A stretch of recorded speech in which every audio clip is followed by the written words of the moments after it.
The Bears are who we thought they were. And that's why we took the damn field. Playoffs? Don't talk about playoffs. You kidding me? Playoffs? I just hope we can win a game. Come after me. I'm a man. I'm 40. Now, if you want to crown them, then crown their ass. But they are who we thought they were. And we let them off the hook. Yeah, yeah, yeah! Yeah, yeah, yeah! You know what it is, baby. It's week 12 in the year. Heard what I said? Podcast in the building. Let's 12. Hey, let's get it. Here with your guys, Telp.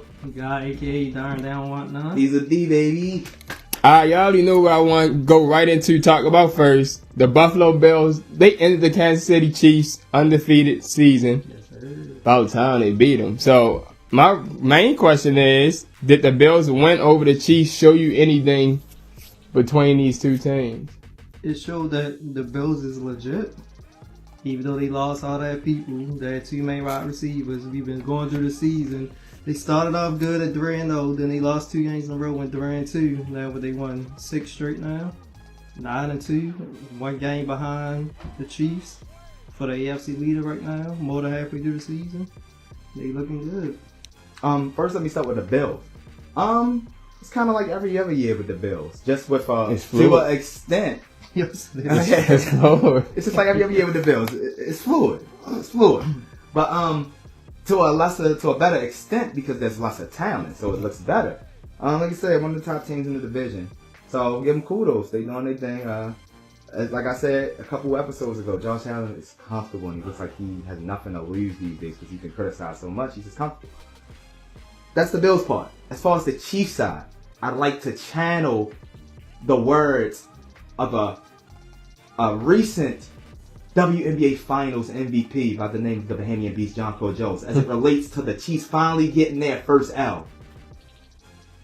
It wasn't denied, it was just delayed. It's here, damn it. It's here.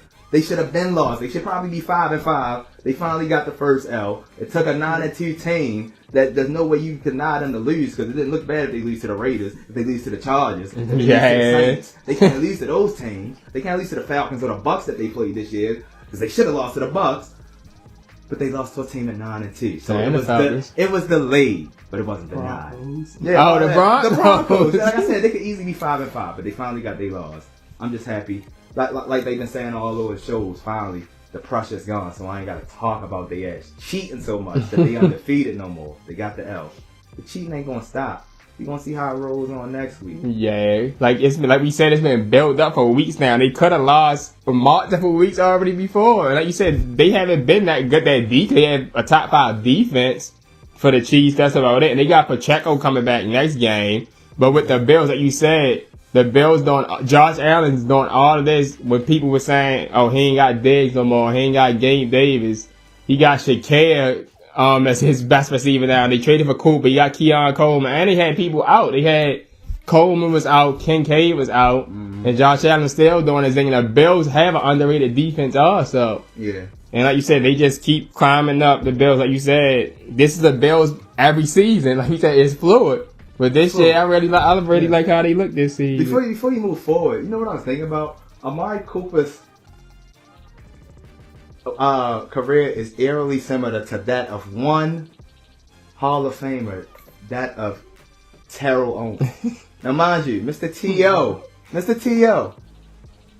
got his name known. He got his name known in San Francisco. 49. Now, why Cooper didn't get his name made? He did play. You hear me? T.O., also the man. In Dallas. Coop in Dallas. Now, Coop went to the Browns, but where did T.O. go? Came out of nowhere to team up with my boy Carson Palmer on the Bengals. Out of nowhere. He said, I'm going to be on this side. Ocho Cinco, you be on that side. And now, where did we see him last? Where he was just going with the plays. Didn't execute. They didn't execute where? On the Bills. I think the plays it's eerily similar, but now here goes. It's like he went everywhere T.O. went. Like, are we saying a clone of the T.O. career? We going to say, all right. Mahomes retreats to the 25, steps up, desperation time, and it's intercepted! The Bills are going to hand the Chiefs loss number 1. I got a couple questions for y'all for some teams. Alright, so answer me this. Which team is more likely to make a deep playoff run? The Pittsburgh Steelers or the Philadelphia Eagles? Good question. Those kind of questions rely on the unknown of the known, because right now it's too early for us to tell. Now, if we had the whole playoff picture in front of us and we knew what 7 teams was going to be in AFC and what 7 teams was going to be in NFC, and we knew the Eagles and Pittsburgh was in it, I feel like I could actually make that assessment. But to me, there's more strength in the AFC, in my opinion, than the NFC. It could be an easier stretch based out of the way the season's going in NFC than it would be for AFC, when you got to deal with the Ravens, when you got to deal with the Bills, when you got to deal with the Chiefs. Whereas the Eagles, you got the Niners, and you might have the Lions. And other than that, you can Joe in a Green Bay or somebody here. But I feel like it's much more stout teams in the AFC that I can't really say it's definitely the Eagles. Like it's more or the competition in the Steelers. AFC. Yeah, I agree with that. In my opinion, I agree with that. But based off of previous years, I'll go with the Eagles. Last year they started off 10-1. They had them injuries, and they dropped down, lost in a wild card to Tampa Bay. Mm-hmm. But they did make it to the Super Bowl in the past 4 years and the NFC Championship. So they had deep runs the last. And I'm actually going to years. agree with that, Yeah, I agree because with that too. when you actually look at it on the scope, if the Commanders don't sneak away with the division, the Eagles gonna win the division. And we don't know if the Steelers gonna win the division. So if we being honest, just winning the division, winning NFC East puts you in a better position to take the day off one, because who really gonna compete with you? The Cowboys, the Giants? They ain't trying to take. They don't want to win. Yeah, I agree with Darren too. Like based off of history, we saying the Eagles have even the good Browns want to win in playoff the runs AFC recently. North. Yeah. The Giants and Cowboys. Like we saying the Eagles based off history though from the last few years, like the Steelers, you got Mike Tomlin, like the Steelers are always gonna be right there, have a winning record or over. But if I had a coach to trust, I would trust Mike Tomlin for Nick Sirianni. I definitely will. But right now I still would pick the Eagles to go on a deeper playoff run. But you said there's still a lot of season left, and both teams they're the leading their division now, but still not locked up. So all right. Jackson keeping it. Jackson fake. Jackson tosses. Incomplete. The pressure was there. Joey Porter Jr. flocking to the quarterback. A new thing that I want to do with certain teams, since we deep in the season now, so we're going to have a playoff contender or pretender thing. All right, my first team, the Los Angeles Chargers. Playoff contender or pretender? I don't know what to say about them. They a hard choice. I'll say pretender. If this was Family Feud, I'd say pass, because they have all the pieces to be a contender. But I feel like their biggest problems that comes with being a pretender are the inconsistency of defense with such talented weapons and their offensive wide receiver core. Like, if Lad McConkey gonna be catching like that, if Quentin Johnson gonna still be catching, yeah. But if you gonna have 2-catch Palmer and 24-yard Quentin Johnson and Lad McConkey getting hurt, then ain't no way you think Justin Herbert going for 350 with the other niggas is fine. I'm gonna say But the Chargers even got a tight end. They got Disley. He had a career game last game, but before Rel go, if I had to pick, I'm gonna say contender. Yeah, I'm gonna say contender also, because as we saying, they have a good record so far. You got brought in a new coach with Jim Harbaugh, a defensive coach, and to see what they're doing without really any receivers. Lance McConkey coming from college is really their best receiver. And you saying that they had all the receivers all these years, but they had no coach for it. Yeah. And like you said, their defense is doing pretty good. I'm gonna say contender right now. I told Telp the other day. And Justin Herbert playing well. I could go the other way with saying a contender, because I told them they remind me of Buffalo. Basically, they lost both of their 2 star wide receivers and their running back. It's a whole new squad, but they playing good. And them former Ravens, they running that ball, J.K. and Gus. Especially J.K. Dobbins. All right, next team, the Denver Broncos. Denver Broncos are pretenders. I'll give them this. The defense has been such a great thing for them. It's actually the best thing they got. Now, what I'll say, the young boy Bo Nix has been a surprisingly consistent piece of the Denver Broncos. Dark horse rookie of the year. He's the only consistency of the offense. Yeah. Only consistency. And I mean, Sean Payton ain't even consistent. What And about that the last 5 weeks though? Something been back.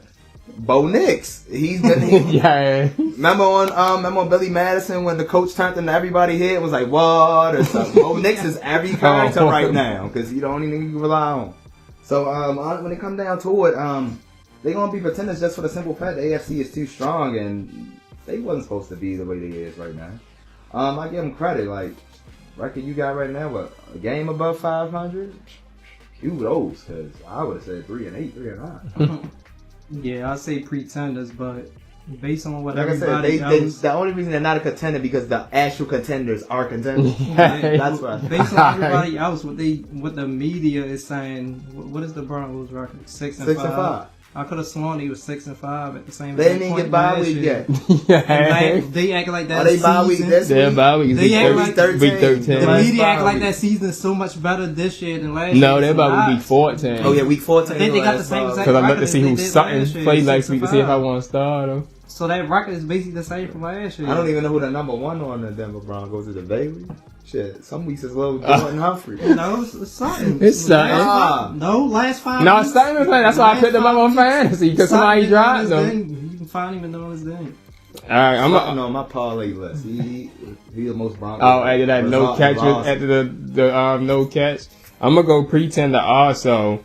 Like I'm gonna just say pretender because of the Chiefs loss. Basically, they had lost to the Ravens and then the Chiefs. They had some good ones in between. And Bo Nix is playing decent, but with my boys, I'm gonna really say that don't really count because the Falcons defense fucking suck. Yes, The vote- Because I was about to say, because The Falcons defense have the Falcons defense have the lowest pass rush rate in the NFL and had the least amount of sacks in the NFL. That was I could have sworn that was the first Broncos game they played good at home. Like, I'm gonna be honest. At this point, Like you said, that defense is At bad. this point- I think that was that second At this one point- at home. I gotta agree with Kirk Cousins. The Penix trade looked bad because you gave me hella money to be your quarterback. Even though I came off an injury, you know I'm good for at least 2 years. If I tank and fuck the season up, you can get another Penix in 2-3 years. But to use your first round pick on Penix instead of a pass rusher, a defender, a number one first round cornerback, safety. And then they said they was going to do it at the trade deadline and still ain't do nothing. Yeah, like it's like I know another team that did the same thing. Oh. The Green Bay Packers. I ain't a When Ravens. they drafted Jordan Love and Aaron Rodgers to stay on. yeah, like bro. Alright. The next team, the Arizona Cardinals. This is the most trickiest The one right here. This is a Cardinals is good one, yo. I plead the fifth because of that whole I don't know the Cardinals. Yeah, that's what I was about to say. The answer to this is based off of their division. Because if the 49ers was the 49ers through fucking 12 weeks, they wouldn't even be in this fucking question. But because they basically got the same fucking record as the 49ers, Yeah. as the Seahawks, Rams right there. It's like, are they real? Is anybody in this division real? The only I don't good know. thing We don't know is that who's real in this division. Arizona won 3 straight because I think they. And Kyler Murray playing good. I mean, I think they when were Kyler Murray only 6-4. when Kyler Murray not thinking about baseball, and when the coach remember that his number one running back is James Carter and not DeMarcado or Benson, then that's when they win the game. Yeah. But other than that, Yeah. I don't fucking know. When Seattle and San Francisco played that Thursday night game, I had Seattle winning. He was getting messed up. Debo Samuel messed him up in Seattle. It was Gino's birthday. It's like the he classic ain't know how thing to where play each team in the beat each first other, half. but can't beat the other one. Now Like, look what Yeah, I Gino don't just get did. that. Gave Yeah. a touchdown in San Francisco. Like Seattle won in San Francisco. They lost 8 straight games to them. I don't know what's going on. Alright, the last team, I just added this for fun.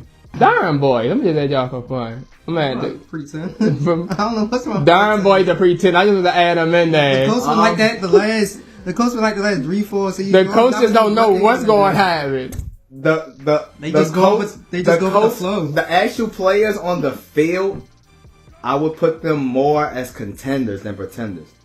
The Indianapolis coach staff, With play Shane callers, Steichen, owners, that's a pretender. general managers are all pretenders, and that's the reason why they suck the way they suck. It ain't the talent. It's not. They trying to blame Anthony Richardson. Oh, we need Flacco here. Anthony Richardson is a bum-ass jet. No. The play calling on offense and defense is questionable every week in situations. I'll see Jonathan Taylor get a 9-yard rush.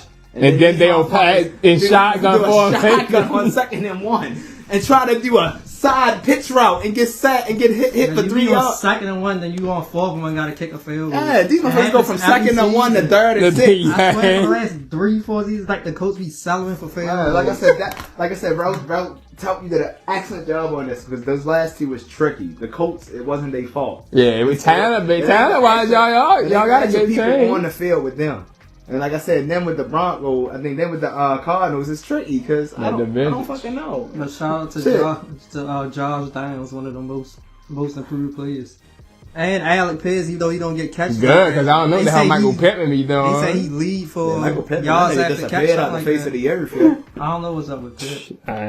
Alright. We got injuries. If he got I don't know who fighting for worst wide receiver, Pittman or Cooper. If he got the injuries, he might as well don't put it back because he keeps saying back and ankle every week. Alright. We talked about this team last week as well. Well, last episode we did. We need a tight end. That's what we need a tight end. Ain't more. Three of them. Granson, they get one. That's another one. I don't understand why every time Jonathan Taylor playing, y'all don't use Gutson. Gutson is one of those fucking elusive backs. So he's like a James White. The coach reminds like a Joseph Adar. The coach remind me of one of the teams. Could be like 9 miles. Shane Steichen, one of them coaches that would